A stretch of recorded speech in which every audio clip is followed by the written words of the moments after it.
Our speaker this evening is Rabbi Raymond, whose subject is Minhag, Anglia, a new hypothesis. And I'll come back to that in a moment. Meanwhile, for those of you who need an introduction, I'll tell you something about our speaker. He was born and educated in Melbourne, Australia, and went on to study at Jewish College London, where he was awarded his ministerial and rabbinical diplomas in Smicha. After serving as minister of the Bayswater and Hampstead synagogues in London, he returned to Australia and became senior rabbi of the Great Synagogue in Sydney, a position that he occupied for 32 years. And during that time, he held office, among other things, as senior Jewish chaplain to the Australian Defence Force, president of the Australian Jewish Historical Society, and president of the Australian Council of Christians and Jews. For many years, he was regarded as Australia's highest profile rabbi, and in that capacity received various honours, including his investiture as an officer of the Order of Australia. I'm not sure that that's the same as MBE or OBE. It's higher. Got to be CBE. Since his retirement at Anglia a dozen years ago, he has devoted himself to religious and historical research, contributing to the Jewish Bible Quarterly and reaching a wide audience through his Oz Torah publication and articles in the Jerusalem Post. Rabbi Apple is an active member of our Jewish Historical Society committee and has treated us to half a dozen lectures on Anglo-Jewish topics over the years.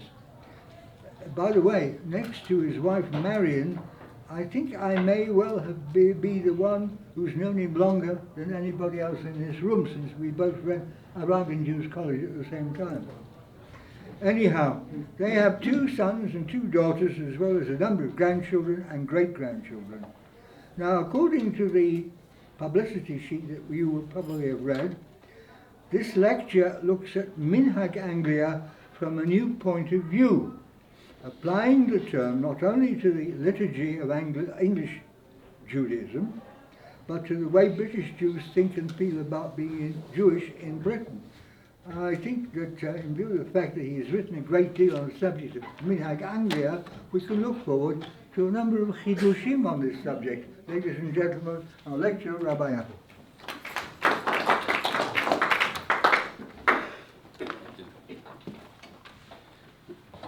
Mr. Chairman, ladies and gentlemen, I appreciate very much the Chairman's introduction. I'm not quite certain who wrote it all.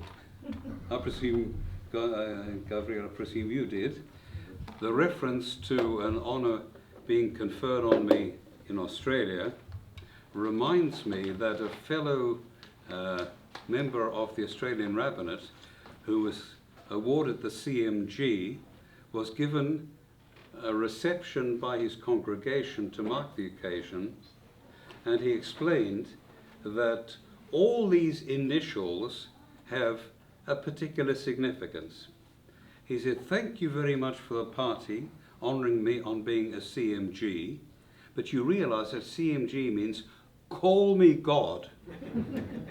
The next level is KCMG, keep calling me God. The highest level in that honour is GCMG, God, call me God. Another colleague in London was awarded the OBE. He was not on good terms with the Chazan of that synagogue. I'm not going to identify either of them, but the Chazan said OBE means other buggers' efforts. Well, of course, in Britain in those days, you would never say anything like that in public because it wasn't polite. But of course, things have changed. Now, every speech has a prehistory. The prehistory which attaches to what I'm going to say tonight is something that I was researching for the Jewish Bible Quarterly. And for those who are interested in biblical studies and in increasing your knowledge of the Bible, it is a publication well worth subscribing to. Later this year, they will be publishing an essay of mine on the very interesting biblical woman known as Ritzpah. Working on the Ritzpah story, I somehow came across a reference to Ritzpah being the theme of a poem by Tennyson, another poem by an American poet, and even one by an Australian poet. With my Australian connections, I was intrigued. So I discovered the text of the Australian poem about Ritzpah, which is why I delved into the Penguin Book of Australian Ballads. I'm not going to share the Ritzpah poem or story with you this evening. As I say, you'll be able to read it up later in the year in the Jewish Bible Quarterly. But of course, when you look at a book, you not only read the content, you also read the introduction. The editor, Russell Ward, began by trying to define what is an Australian ballad, and indeed, what is an Australian. I found that the definitions that he put before his readers were somewhat controversial, and one day I might perhaps attempt to write a reply. But reading about what makes an Australian ballad and what makes an Australian, I then asked myself, what makes an Australian Jew? Having decided what made an Australian Jew, I wrote an essay for the Australian Jewish Historical Society Journal, and that also is a well worthwhile publication, but in Israel it's much harder to get hold of. My essay was called, Is There a Minhag Australia? And you see, if I'm tracing the history of tonight's talk, you realize that step by step I came to the question, what is Minhag Anglia? Well, in order to discover what is Minhag Anglia, one needs to be able to read the Jewish Chronicle from its beginnings in 1841 right up to today. And since I have not done that because, well, the material is not so easily obtainable and I really didn't have time, I had to try and find some other way of determining where Minhag Anglia began. So first what I did was to consult widely. In those days, long before I'd ever heard of Ritzpah and the Australian poet, I was quite close to the late historian Shmuel or Israel Feinstein. So, never realizing that one day I would stand here and be speaking on this subject, I asked Shmuel Feinstein, where did the term Minhag Anglia originate? And he said, I don't think that there was ever a person or a period when that term was deliberately coined. I think it is something, well, he didn't say like Topsy, but I think most of you would understand the allusion. Topsy said, well, I didn't come from anywhere, I just growed. So maybe, according to Israel Feinstein, one could have used the Topsy terminology in relation to Minhag Anglia. It just growed. I had a conversation or two with my friend Rabbi Selesnik, and I think it was Rabbi Selesnik who suggested to me that the first reference in the Jewish Chronicle to Minhag Anglia was in about 1924 in an article which referred to something being mentioned at the United Synagogue Council in London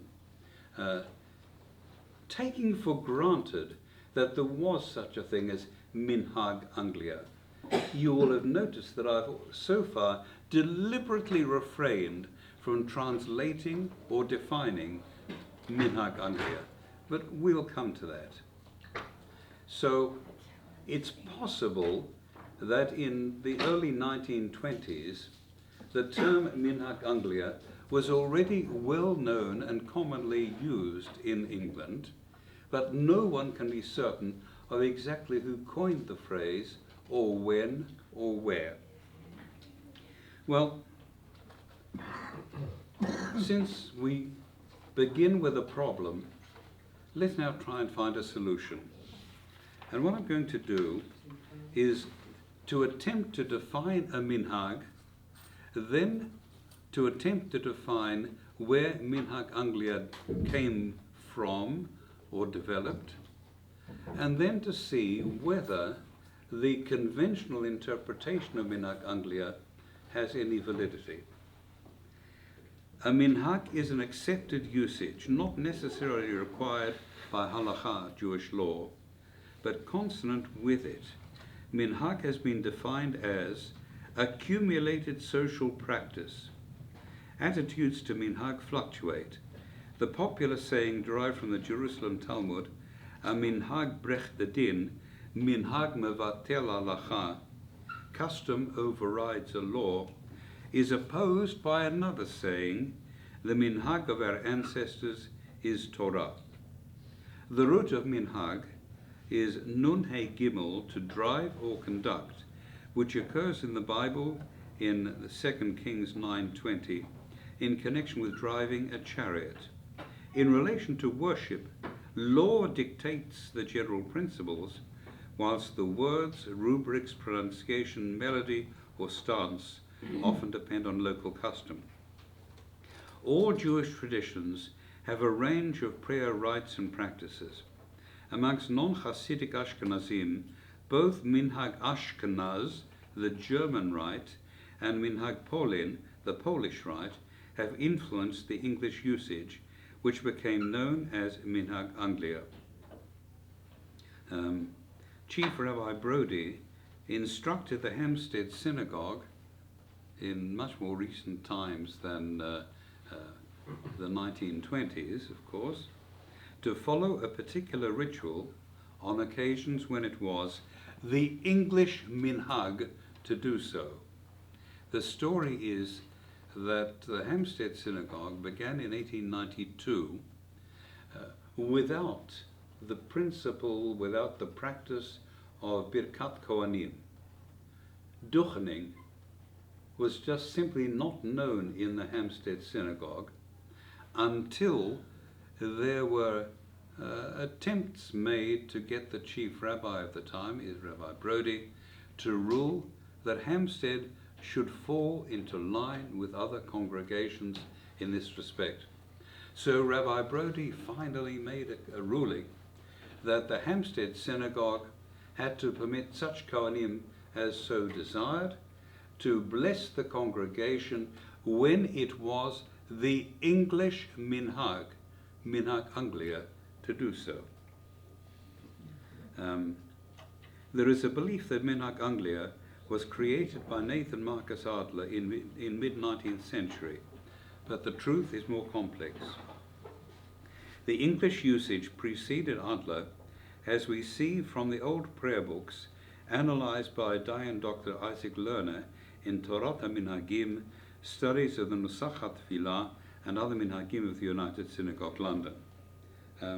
Some people may actually have seen the little book which Dayan Lerner produced, Torat HaMinhagim, and you will have seen that he attempted to trace the origins of the minhagim which had become customary in London synagogues. He discovered manuscript prayer books going back to the 17th and 18th centuries and decided that it was on the basis of those manuscript prayer books that they built up a Minhag Anglia. Now, I just want for a moment to go off on a tangent. Those who've been brought up using the so-called Singer Siddur will ask the question why it is that the Singer prayer book, which for many, many decades was regarded almost as Torah Moshe or Torah min Sinai, called itself in Hebrew Minhag Polin. What did Poland have to do with the Reverend Simeon Singer, with the United Synagogue, and with English Jewry? The explanation is that the leading strand of Minhag Anglia in those days was based on the Minhag of Hamburg. Now, these days we consider that we know, because we're very clever, where the borders of Russia are, the borders of Poland, the borders of Germany, but you must realize that the borders between European countries were often very, very fluid, and you could never tell under which title a particular town would appear in 12 months' time. So, although you would think that Minhag Hamburg would have been Minhag Ashkenaz, the German custom, actually Hamburg, which influenced the Anglo-Jewish customs and practices, was part of the ritual empire of Poland. So, for many decades, the Singer Siddur followed Minhag Polin. The difference between the Polish and the German Minhagim, as far as we are concerned, was small and almost ludicrous. But of course, you know, if you've had any background in Anglo-Jewish shul politics, that if anyone ever tried to change the minutest minhag of a congregation, you would think that it was World War X that was about to emerge.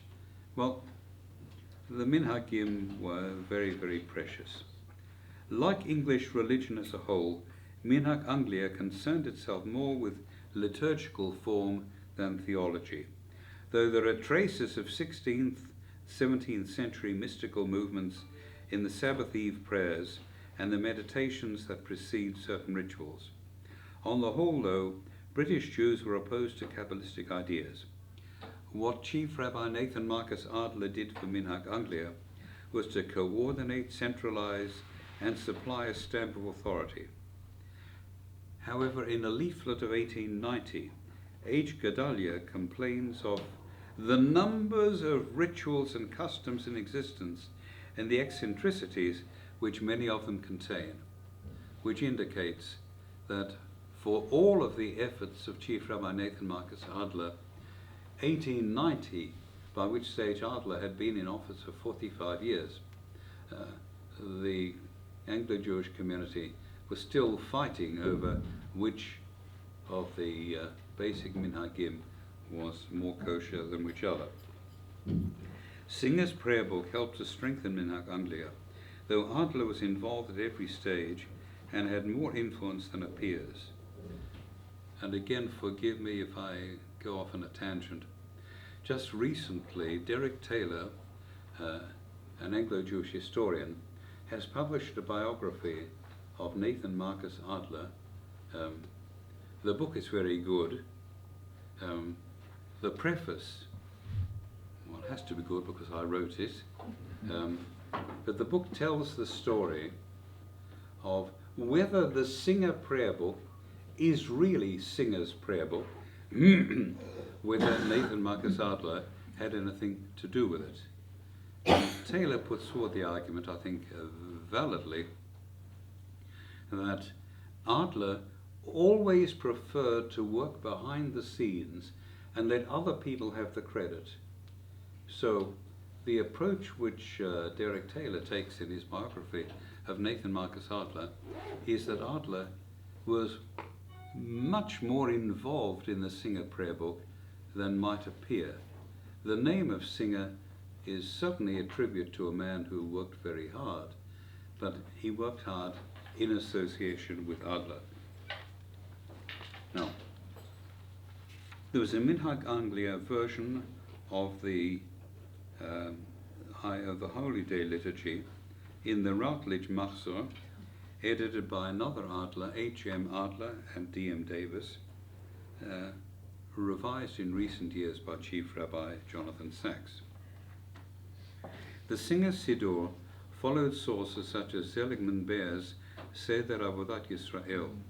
For example, in the early morning blessings, the negative form Shelo Asani Nochri, Shelo Asani Aved, praising God who has not made me a heathen, who has not made me a slave, recalls the Talmudic view that it would have been better if man had not been created, though the London Great Synagogue Siddur of 1776 has the positive wording She'asani Yisrael, who has made me a Jew. What of the Reform liturgy?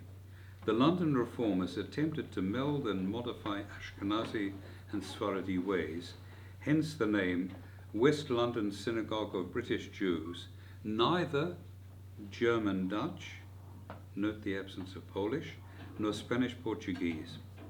The Ashkenazim were sometimes called Dutch, possibly because the similar sounding Deutsch means German. Reform rejected the oral law and rabbinic enactments, though not consistently. More radical changes were made later by Reform and Liberal groups, including more English and prayer services. The 2006 version of Singer, edited by Rabbi Sachs, announced its adherence to Minhag Anglia, which, as I mentioned, Sachs's Holy Day prayer book was also acknowledged. Nonetheless, some Minhag Anglia customs have now lapsed, such as limiting the number of shofar notes in Rosh Hashanah to 42 instead of 100, and leaving the ark open throughout the repetition of the High Holy Day Amidah, instead of opening and closing it many times for the Piyutim, liturgical hymns. The new Minhagim are not necessarily more authentic, since they are amongst the range of accepted options.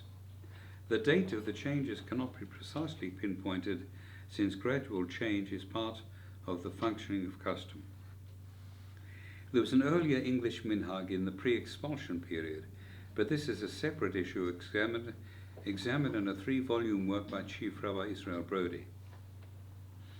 When the term Minhag Anglia is used these days, it reflects the liturgy of the post-medieval community, the 18th century patterns analysed by Diane Lerner, and the amendments made thereafter. The first group of changes came when Nathan Marcus Adler was confronted in 1880 by several congregations who wished to change synagogue usages in the interests of greater dignity. He allowed 29 modifications, such as the omission of lengthy piyutim hymns, such as Akdamut and Yitziv Pitgam on Shavuot. However, he rejected changes which contravened halakha. He said, "When I was summoned to England from Hanover, it was the heads of the Kehillah who adjured me to make no alterations. I have not changed my colours."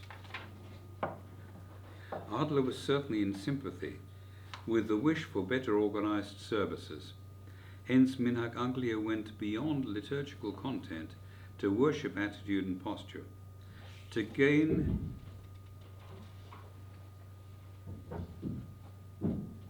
dignity, decorum and demeanour, Minhag Anglia believed that synagogues should be stately and services aesthetic. Congregants should look tidy and behave properly. No one liked the thought of foreignness. Urbane sermons in the vernacular should be given by clergy able to quote Shakespeare. Halachic knowledge was not highly prized. Where Anglican churches were said to be the Tory party at prayer, the synagogues were for English Jews who did not so much come to daven, but to sit nicely and to render the set responses. It all reflected the 19th century Christian environment, which stressed preaching, hymn singing and decorum. There was a drawback. The endeavour to bring propriety to synagogue life led, as Sefton Temkin wrote in the Jewish Chronicle of 20th November 1953, to the fact that, to quote, the cohesion of which Anglo Jewry was proud now results in rigid control from above. This in turn finds expression in a chain store synagogue, in which the same branded goods, dressed in the same style of packaging, can be picked up at any establishment. Temkin is not completely right, but he's not completely wrong either. United Synagogue ministers were generally comfortable to move from one congregation to another. There were few exceptions. The Hampstead Synagogue was one. Writing in the Synagogue magazine as late as 1984, Lionel Simmons said, Hampstead's speciality lies in its devotion to a long and hallowed Anglo-Jewish religious custom and way of faith known as the Minhag Anglia. Essential elements of this are dignity and decorum, reverence for tradition without overemphasis on pupillistic niceties, and a service rich in harmonious beauty, and one which is meaningful and does not cloy through inordinate length, multiplication of mitzvot, or tedious repetitiousness. Minhag Anglia, with all its drawbacks, was possible in the 19th century with a more or less homogeneous community and a standard kind of synagogue. Immigration from Eastern Europe varied the picture, with the immigrant chevrot wanting the warmth, passion and orthodoxy of home. They thought the establishment was too accommodating, though they themselves adopted many of its ways. Minhag Anglia was too hard to topple. German-style orthodoxy gained strength in the 1920s and 30s and brought more of Minhag Ashkenaz. Reform remained very English, as did liberalism and later the Masorti movement. Eventually, Haredi-type orthodoxy promoted greater observance and learning, giving the impression that there was something inauthentic about Central and Western European modes. The shift to the right even loosened up the establishment, though a factor may have been a general English abandonment of formality. Canonicals and clerical collars, top hats and striped trousers were dismissed as weak, wavering, cold, insipid, and in some way un-Jewish. The new orthodoxy challenged the ecclesiastical system, its cathedral-like synagogues, and quasi-Anglican services. A breath of fresh air entered Anglo Jewry, but blew away much of Minhag Anglia. A factor at the other end of the spectrum is secularization. Some Jews rarely enter a synagogue other than for life cycle events. Paradoxically, some fast on Yom Kippur and kindle Hanukkah lights, but do not engage in regular worship or join a synagogue. Minhag Anglia in the liturgical sense is irrelevant to their lives, but the idea of Minhag Anglia goes beyond liturgy. It has a broader connotation as a corporate ethos, the feel and face of its Jews, largely echoing the traits of the majority of society. In that sense, every community has its minhag. The English usage is rather formal and genteel. The Yiddish is dignified and precise. The American is brash. There is an Italian usage, a French, even a laid-back Minhag Australia. The English usage insisted that British Jews were not merely in, but of Britain. They had a passion for England and its ways. This passion was marked by English pragmatism without much theology or philosophy. His model and terminology was Jewish. Tefillah was divine service. The United Synagogue was the Jewish established church. The chief rabbi, the Jewish Archbishop of Canterbury. The Singer Siddur, the Jewish Book of Common Prayers. Rabbis were reverends, chazanim were presenters, shamashim beadles, Gabaim wardens. The Jewish Chronicle was the Jewish Times. The Board of Deputies, the Jewish House of Commons. Jews were English to the core. They shopped in the high street and spoke the English of their social class. British history was their history, though they also had another history with their own kings and queens, their prophets, poets, psalmists and philosophers. The interplay of the two histories, the two identities, was axiomatic.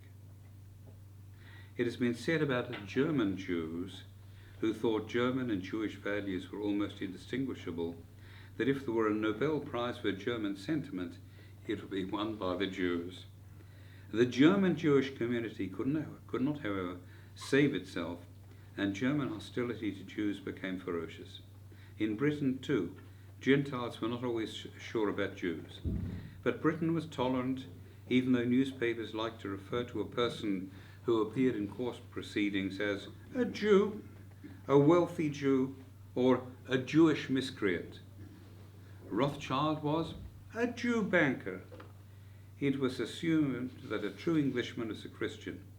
Nothing was said about Christians who were wealthy or miscreants.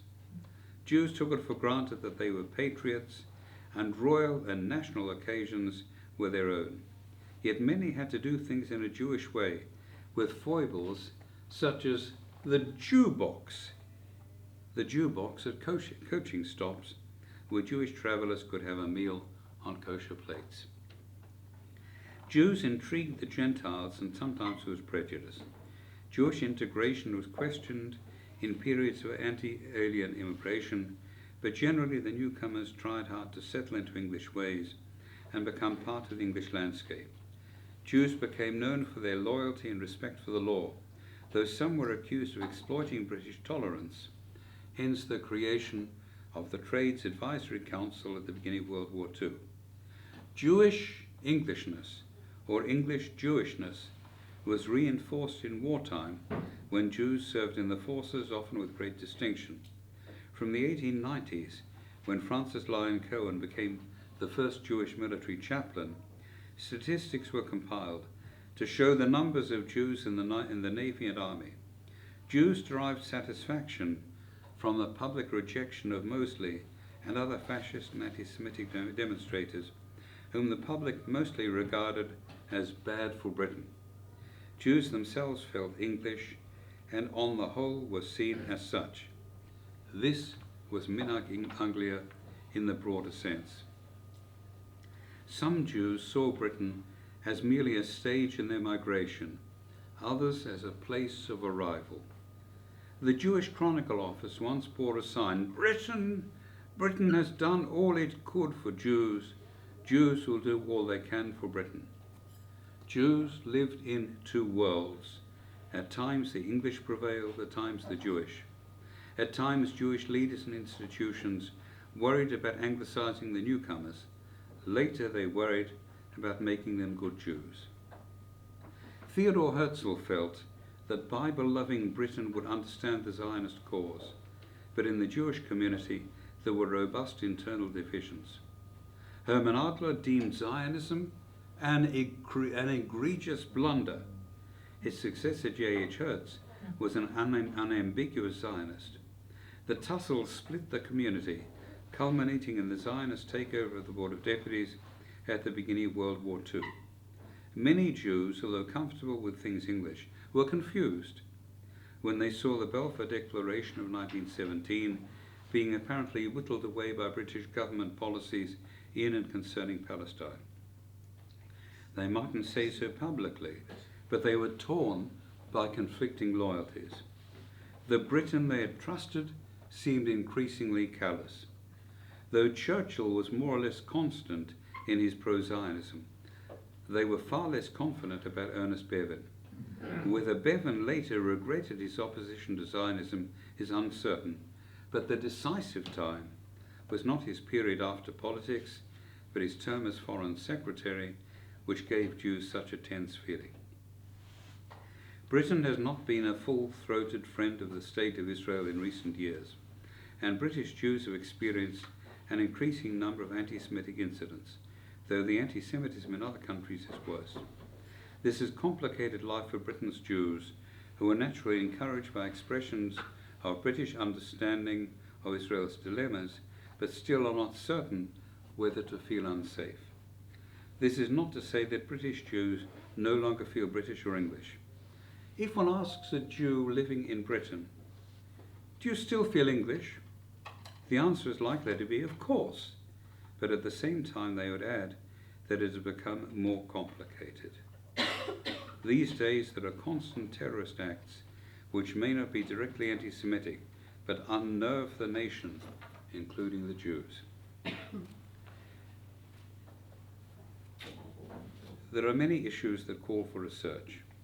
We need to know not just what the Jews have to say, but how the host society views its Jewish minority. English Jews need to be looked at in terms of how they try, and with whatever success, to live in two worlds at once. There is now a new factor, the report that around 37% of English Jews are feeling unsafe and are considering going somewhere else, mostly Israel. Sir Eric Pickles told the Jerusalem Post that if Jews left Britain, the country would be diminished and would not tick.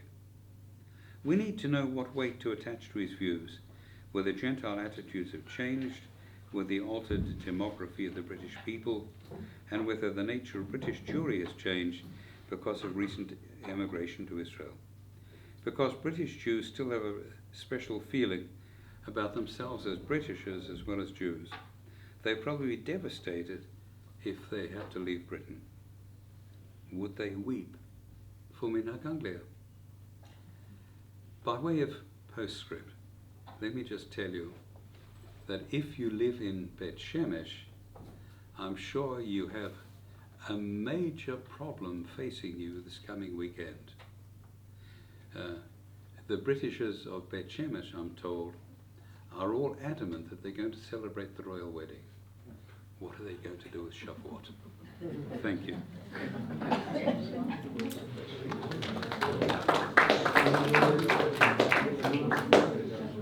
Thank you very much.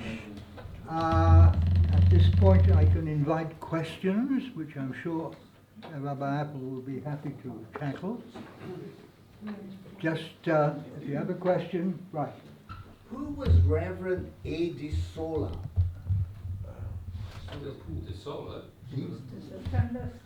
Initials? What was the initial? He seems to have been the original translator of the Redelheim Siddur, which was adopted by Singer. Sounds like David Aaron.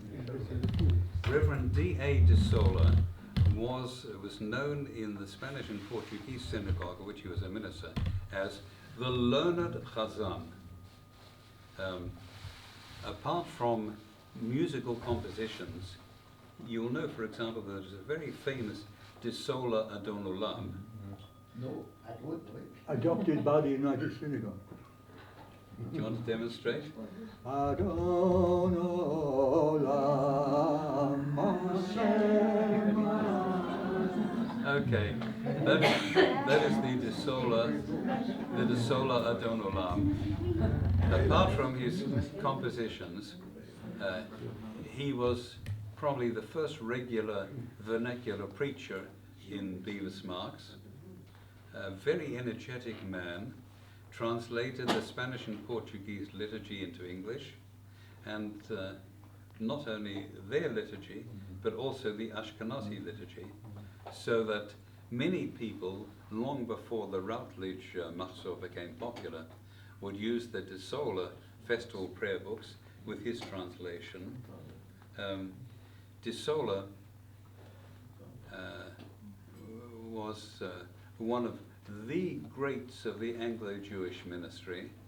Unfortunately, even his Adon Olam, to some extent, is no longer known or appreciated, but he's a man who really deserves to be remembered and to be appreciated. Yes? I could add to that. He married Tamar Hershenson, who was born in Jerusalem, who was the daughter of an Ashkenazi rabbi and his wife, Sarah Bela Hershenson, who came to Israel, who came to Palestine in the late 19th century. and her name was Tamar de Sola Pool. And actually, that Adon Olam is still sung in the Spanish-Portuguese synagogue in New York. If I may, I just want to disagree with your identification of Tamar. Tamar married not Reverend David de Sola, but Reverend de Sola Pool, Yes. who was not a rabbi in London, but who was the rabbi of the Spanish and Portuguese congregation in Central Park in New York. She wasn't married to Rabbi de Sola? Not that one. So Same age. a different member of the family. She was a great personality, and so was her husband. I actually had the honor of making their acquaintance. It must be, my goodness, well over 50 years ago, on my first encounter with Israel during the year of Israel's 10th anniversary. But that's beside the point. But great people, certainly. Right. Yes. Would you please identify yourself as well as asking the question? Rabbi Hershkowitz. Rabbi Appel, what would you say are the outstanding differences in liturgy between the Minhag Anglia and the regular Minhag that is observed as Minhag Ashkenaz? The differences are really very, very slight. You find differences, for example, in Nusach HaTfilah, a few words here and there. You find differences in terms of what is said when. The question, for example, of whether on a Friday night during Kabbalat Shabbat you should insert or not insert V'shamru v'nei Yisrael Shabbat. But none of these things is world-shattering. Our trouble is that as Jews, we take little things, we blow them up into major issues, and then we have fights about them. But I must tell you that when I made Aliyah, I was convinced that the Nusach HaTfilah that I brought with me from Chutz La'aretz was correct, and it has taken many years for me to accept Minhag Yerushalayim. It really makes no difference, and sometimes actually I discover that if I deafen by heart, I go back to what I was used to. Right. Anybody else? That we, in England, we wait 3 hours between meat and milk. Do you do with the German influence, or is it just because we have to have a cup of tea at 5 o'clock? I wish I knew, but actually there is also a Dutch minhag, and I used to have problems when I used to go to weddings in London many years ago, because they would have these long drawn-out wedding banquets, and you'd start with a meat meal, and then they'd serve you something halavi a few hours later, and I was never convinced that they waited long enough. But anyhow, these days, since I don't eat meat of any kind, I don't have the problem. Right, next please. Well, meanwhile, I'm popping a couple of things of my own. My mother's family belonged to what is probably the last synagogue in England to preserve Minhag Anglia in its original form, and that is the Old Hebrew Congregation, Princes Road, Liverpool. Well, as far as I know, although they don't have regular services except on Shabbat morning anymore, and it's a kind of museum synagogue, the ministers only were allowed to read the Haftarah. They kept their accoutrements for quite a long time. There were strange liturgical things that went on, such as Hecha Kedusha for Musaf, which was not heard of, I think, anywhere else. And also there was no Pitum HaKtoret after En Kelohenu. It said En Kelohenu, Kaddish, or straight on to something else. So these. But you didn't mention the mixed choir. That is a more universal United Synagogue custom. I mean, you had it in Hampstead and Bayswater and other synagogues. In most London synagogues, the mixed choir started up in, I think, the 19th century. In Prince's Road, strangely enough, it was a World War II chidush because they no longer had boys to sing in the choir because of the evacuation. So they decided they would use the voices of a family called Dorfman. And this was kept after the war when there was no longer any need for it. But that's another story.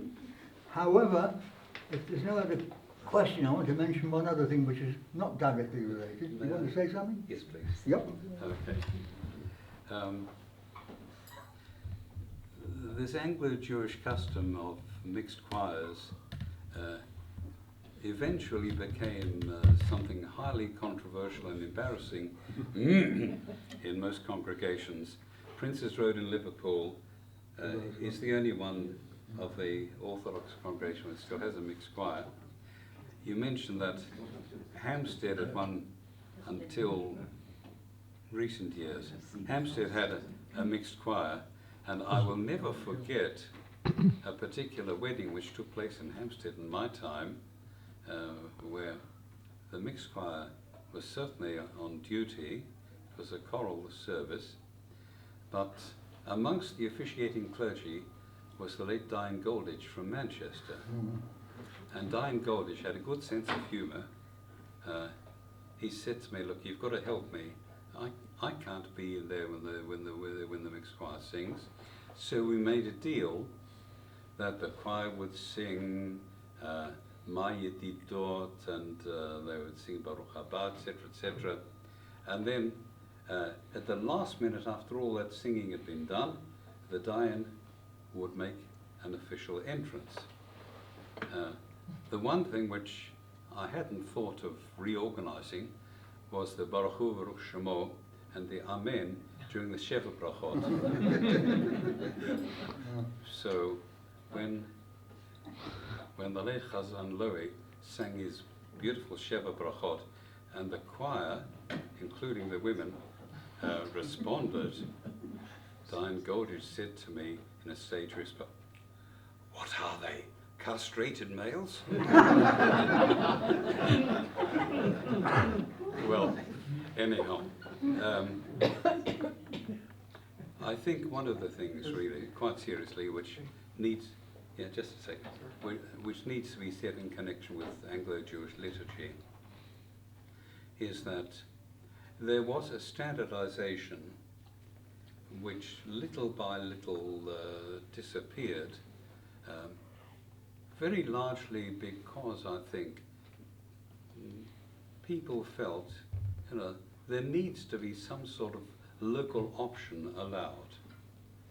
And in terms of a local option, again, if you'll forgive me, I will quote an incident, this time not involving Diane Golditch, but involving Chief Rabbi Jacobowitz. After the Six-Day War, Chazan Lowy and I in Hampstead decided that it was time that the services should be in the Israeli accent of Hebrew. Hampstead had already tried and failed to establish that in previous years, but now we had something worthwhile on which to hang a change. I went to Chief Rabbi Jacobowitz, told him what we proposed to do. I didn't ask him, may we? I didn't ask for permission. I told him what we proposed to do. He didn't complain, he didn't criticize, he didn't ban it. So the services were changed. Well, I don't know what happens now in Hampstead, but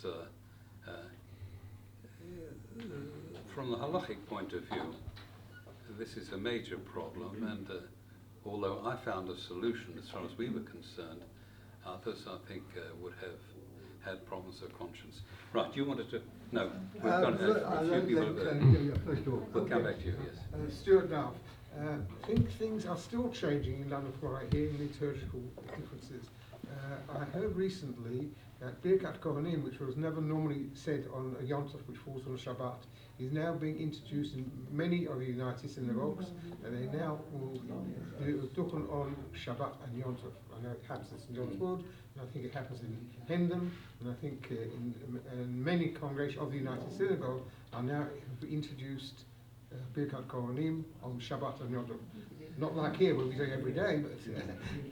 I think this is another example of local option, and from the halachic point of view, there is really no argument at all in favour of not duchening on the Shabbat. In Lauderdale Road, the Spanish and Portuguese synagogue, they've actually made this something much more formal and dignified than quite often happens. They have installed in the synagogue a little pedestal on which there is a beautiful ewer, and so the Kohanim wash their hands ceremoniously in the presence of the congregation and then go ahead to do the Birkat Kohanim, which is a way of exercising local option from the halachic point of view with extra dignity. Good on Shabbat. On Shabbat. It's a recent innovation in Moldova with Iraqi influence. That's what I think only about the last 10 or 20 years they do it every Shabbat. okay. Yeah. Just a second, I want to answer me. Yeah. I have an old friend and colleague, Rabbi Yosef Green, who was in America, conservative rabbi. He would now be considered probably conservadox. At one time, when he was rabbi of the Agron congregation, he told me he wanted to reintroduce duchening. And he ran into very strong opposition from the old guard, and he just gave it up. He doesn't daven there anymore. In any case, he moved. But it just shows you that that's another United Synagogue where you had a problem. Right. Yes, please. Stuart Stone, why do you think that mainstream Anglo Jewry, with varying shades of observance or non-observance, has primarily stayed within the mainstream Orthodox fold rather than following the American model of veering over to the conservative movement? It's a very complicated situation, but I think it has to do with the history, the contrasting histories of Jews in the United States and Jews in Britain. Jews in the United States found that in many ways their community was molded and remolded by the mid-19th century German immigration, which brought with it reform ideas and allowed them to become perhaps a little bit more extreme in the United States than they ever were in Germany. In Britain, because until, let's say, the end of the 19th century, the community was relatively homogeneous, and because there was a chief rabbinate, and because the chief rabbi held office for so long, this made it possible for Britain to establish a certain standard. At the end of the century, the Eastern European immigrants, if they were interested in religion, had mostly come from strictly Orthodox backgrounds, in many cases highly disapproving of some aspects of Anglo-Jewish orthodoxy. There were major controversies, for example, in connection with kashrut, where they felt that the Anglo-Jewish rabbinate was far too permissive and that they allowed certain things to be eaten which really were not 100% kosher. But their immigration was not Central European reform-based immigration. Their immigration was Eastern European Orthodox immigration. And so what happened, as I mentioned in the course of the paper I gave, is that many of those people established themselves in England, became as English as they possibly could, as fast as they could, which meant at first criticizing and then joining the Anglo-Jewish establishment, so that you find that the United Synagogue in Britain began slowly to change as a result of the coming of Eastern European influences. That's another very complicated story. Well, incidentally, are there any more questions? Out of Europe, you also had an interesting thing about tradition in Germany. There's an old joke about the Frankfurt Jews who had their own tradition, and they stuck and probably still stick to it very closely. And there was a saying, if somebody from Frankfurt was challenged about the way he did things, he would say, "Aber bei uns in Ashkenaz." Frankfurt was Ashkenaz. Any more questions? Right, in that case I will call upon Rabbi Meir Salaznik to propose a vote of thanks. Mr.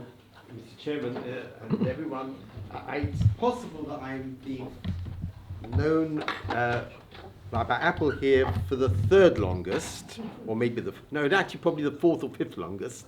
I think we met the first time about 50 years ago when I was in Jewish youth study groups and he was a lecturer. And about a couple of years later, he asked me to come and teach in Hampstead. And then about a couple of years after that, approximately 45 years ago, he told me I should become a rabbi. And to the consternation of my parents, I listened to him. I think my mother might like an apology.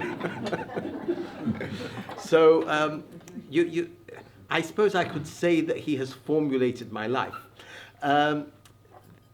Interesting enough, I think it's probably a little bit over 45 years ago that I heard Rabbi Apple speak about the Adlers. A few years ago, I wrote for Daf HaShavua, which is certainly something within Minhag Anglia, articles about the chief rabbis. And I have to admit that I borrowed quite a lot from Oz Torah, from what Rabbi Apple has and continues to write. I think that one of the greatest tributes to you is the amount of questions and comments that have been made, which really shows how you have interested everybody. If I can conclude on just one point as to what is the opposite of Minhag Anglia. Well, I had an experience some years ago. There was a young man who had grown up in our community, but he had not really been a shul goer. And at a certain stage, he went to yeshiva, and he came back and started coming to shul on a daily basis. And what he did was, he picked up, during Chazarat HaShatz, during the repetition of the Amidah, he picked up the tzedakah box, and he went round to everybody for them to put some money in, because that's what he had seen done in his yeshiva in Israel. But of course, it doesn't happen in Minhag Anglia. What then happened was, an older member of the shul came over to me with a complaint. He said, "Why is this young man bringing the behavior of the Federation of Synagogues into our shul?" So the contrast to Minhag Anglia is actually the Federation.